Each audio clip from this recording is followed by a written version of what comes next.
Welcome back to the channel.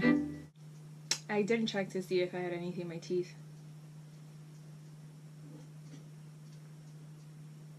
Oh, we're good. We're good. Oh, Toilet Chronicles. The Toilet Chronicles. Whoa, whoa, whoa, whoa. So there's going to be many shitty puns throughout this entire shitty conversation. It really makes for really awkward conversations when you start talking about shit with people. It's kind of good to know about your own shit, but not many people want to hear that shit. Not even a little bit. We're going to move along. I'm only going to say this from my research, from the people that I've met, and what I know. I don't speak for all tiny homeowners. I don't speak, the knowledge. Like, I'm not the encyclopedia for tiny homes. I haven't really found tiny homeowners that talk about actually living in a tiny home, like their everyday life. A ton of tiny homeowners have built their houses on their own, and their journey is mainly the time lapse of building the houses, oh, look at the cabinet that I built, oh, look at the couch that I built, and the door and the knob and my choice of washer, dryer, and appliances. As to me, I paid other people to build it for me, and I'm just a girl living on her own and figuring this shit out as I go. When it came to off-grid living, what does that mean? Off-grid living, what does that mean? I actually don't know the definition, but what I've learned, like I can't even use my phone because I'm using my phone to record this. So what I have learned what off-grid living is without seeking the definition, and I might write it down here somewhere, is utilizing the tools that you have to survive for long periods of time without needing to connect to the system, and disposing of things the correct way to not hurt the environment either. The toilet situation is the main topic that I'm going to cover in this episode. The other off-grid situation I will talk about in a different episode. When I paid these builders, they asked me questions of what I wanted, what I needed to have, my needs, wants. Pretty much I knew what I wanted the house to look like, and the windows and the actual architectural design. But when it came to appliances, I had no idea. I was just like, I don't know. You guys figure it out. You guys are the professionals. I'm new. Like, I've never been a homeowner. I've been apartment living for so long. I have no idea. I was living out of my car. Why don't you choose? They chose a separate toilet. Pretty sure that there's more than a few composting toilets. I only know a few of them. Separate is one of them. I know the other one, and I don't know the name of it, but you pee in a container, and then you actually step on a thing to move your shit around and add mulch and all this stuff, peat moss, I don't stuff to actually turn, and by the time you're ready to dump your shit out, it's already fertilizer. What I have is not that. Why don't we begin? Couple steps that I take when I am cleaning out my bathroom, in particular my shit process. Boys on, yes, courtesy of JetBlue. It's not actually. I just always, for some reason, happen to have them in my pockets for that damn blue turn. You blue people know what I'm talking about. That says a lot about how we fear our own shit. Like, it doesn't make sense. Like, what I put in my body, I'm afraid of getting anywhere near this situation. It makes no sense whatsoever. But still, I put this on for my own safety and those around me. When I'm doing this process, and I don't want to get my lip gloss on this, this is what I look like when I'm about to take my shit out.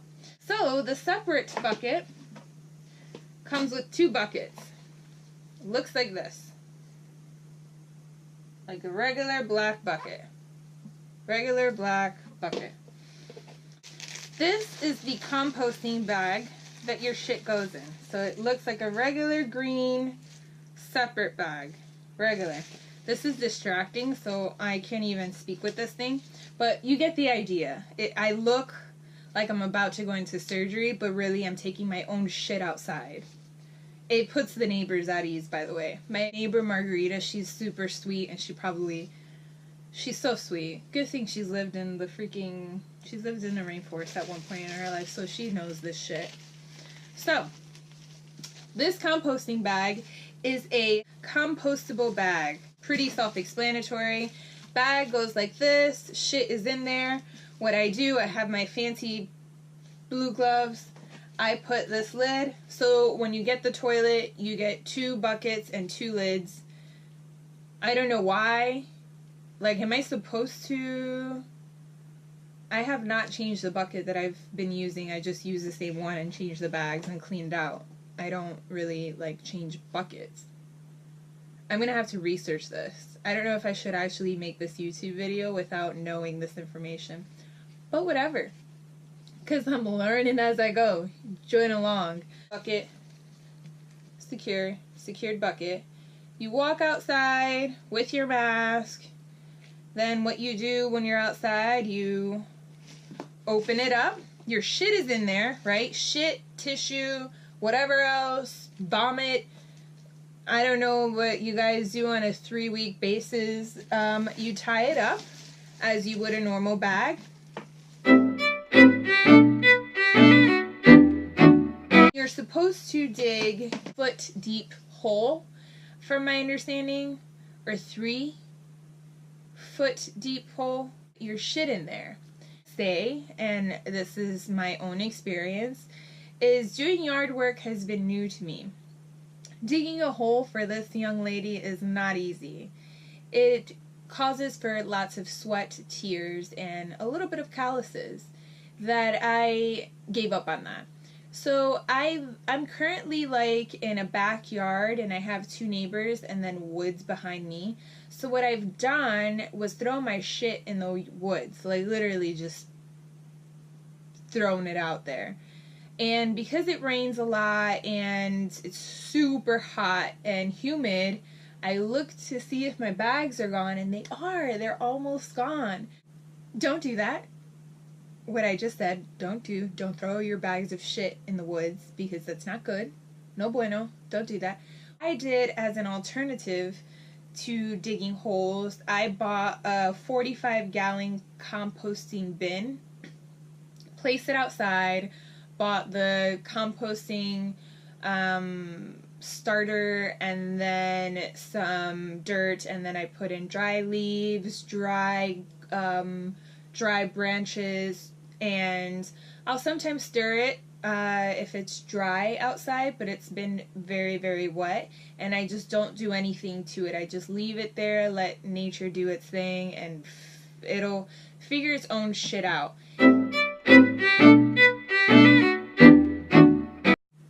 Of course shit stinks. Like, I don't know what you expect. Like, if you shit and you don't stink, good for you. More power to you, homeboy. You know, take a shit and you need to do the courtesy flush. You do it. But here, there's no courtesy flush because there's no water.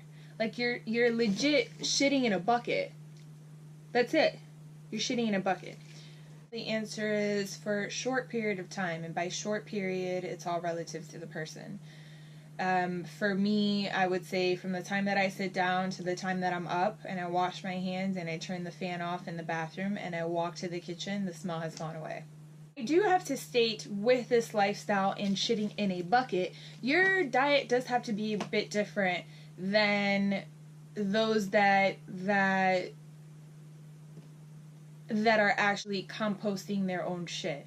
For this bucket situation, I do think to make it smell less horrible and less like shitty, your diet or your lifestyle of eating does have to be different. I had my niece take a shit in my toilet and she had diarrhea and that shit smelled. But it didn't smell the whole night. It just smelled for the period that she took the shit. And then we didn't time it. My nephews and we didn't time it. We just kind of like, damn, your shit smells, but she wasn't feeling good.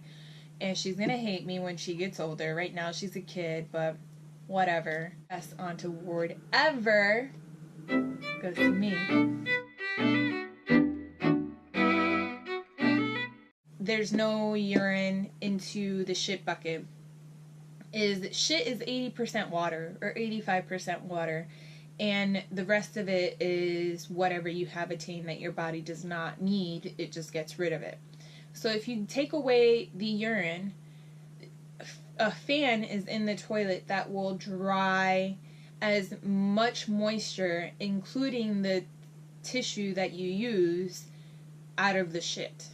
So by the time you go bring it outside, it's not composting yet, but it's dry enough to start the process. It takes about 6 months, if I'm not mistaken, when you put it in a hole, and you just leave it there, for it to start becoming fertilizer. The one tricky thing that I have to say as a female, because it's an urn diverter system, so as a guy you can actually put your penis and point it where it needs to point, right? And if you need a drip dry, or you can like take a napkin and like dab it, or if you're shitting and peeing at the same time, you can do so.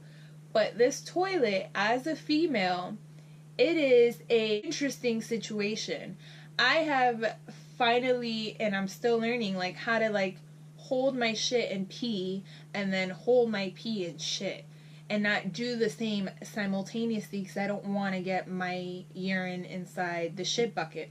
I do have to say, now that I'm hitting close to the 6-month mark, and I am now accustomed to this, it's like, okay, I have to clean my house, I gotta do this, you know, your to-do list. And then one of the things I'm like, oh fuck, I have to take my shit out. Honestly, ironing, I know people freaking hate ironing. I get it, I steam, I gave up on that too. But as any adulting thing, there's certain things that you're just like, why? You know, I don't want to take the trash out anymore. I would love to pay someone to do it for me, but I do it anyway. It's called adulting. Tired of talking about shit. I hope this answered the question. Woo! I haven't shaved. I'm trying to do that. Hashtag, that's how you know you single. Maybe too much information, but you guys asked for this shitty information. You're welcome.